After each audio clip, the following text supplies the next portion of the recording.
सब कुछ छीन लिया था। भावुक हुए चिराग चाचा और भाई से मिले धोखे पर कह दी बड़ी बात। एनडीए में सम्मानजनक भागीदारी मिलने के बाद जमुई से सांसद और लोजपा रामविलास के प्रमुख चिराग पासवान ने खुशी जाहिर की। इसके साथ वो भावुक भी हो गए। दरअसल एनडीए में उन्हें 5 सीटें मिली हैं। मीडिया से बातचीत के क्रम में उन्होंने अपने दिवंगत पिता रामविलास पासवान को भी याद किया। इसके अलावा अपने चाचा पशुपति पारस और भाई प्रिंस राज का भी जिक्र किया। चिराग पासवान ने कहा कि व्यक्ति नहीं, समय बलवान होता है और आज समय ने अपनी ताकत दिखाई है। समय ने न्याय किया है। आने वाले दिनों में मैं हर चुनौती के लिए तैयार हूँ। मैं पिछले 3 सालों से चुनौतियों का सामना कर रहा हूँ। ऐसे में अगर कोई और चुनौती सामने आती है तो उसका भी उतना ही डटकर सामना करने के लिए तैयार हूँ।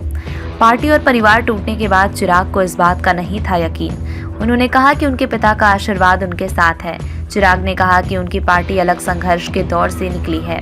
चुनाव कौन कहां से लड़ेगा, इस संबंध में सभी फैसले वो लोग लेंगे जिन्होंने बुरे दौर में भी उनका साथ नहीं छोड़ा। उन्होंने कहा कि पार्टी और परिवार टूटने के बाद उन्हें ये यकीन नहीं था कि वो बिहार की धरती पर कभी कदम रख पाएंगे, क्योंकि पार्टी ऑफिस, सांसद और संगठन से लेकर सब कुछ उनसे छीन लिए गए थे। वहां से उन्होंने अपने संघर्ष की शुरुआत की। उसमें जिन लोगों ने साथ दिया वो अब पार्टी की रणनीति तय करेंगे।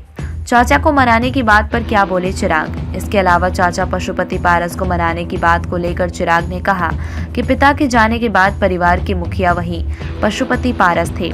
जिस तरह से विपरीत परिस्थितियों में भी उनके पिता रामविलास पासवान ने परिवार और पार्टी को एकजुट रखा। पिता के जाने के बाद उसे जिम्मेदारी को चाचा जी को निभाना था, लेकिन ऐसा नहीं हुआ।